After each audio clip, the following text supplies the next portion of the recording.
June have arrived, and it's been foggy and rainy outside. Baguio has been a popular place for a vacation in any kind of season. I've heard a lot of stories from vlogs and social media posts that if they could only stay here for the whole life. That's why living here is a blessing.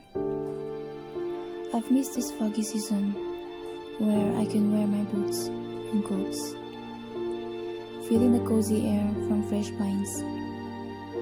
And if there is one thing I will never regret, is to live in a place where your heart also wants to stay. Welcome to Baguio. Thank you for watching.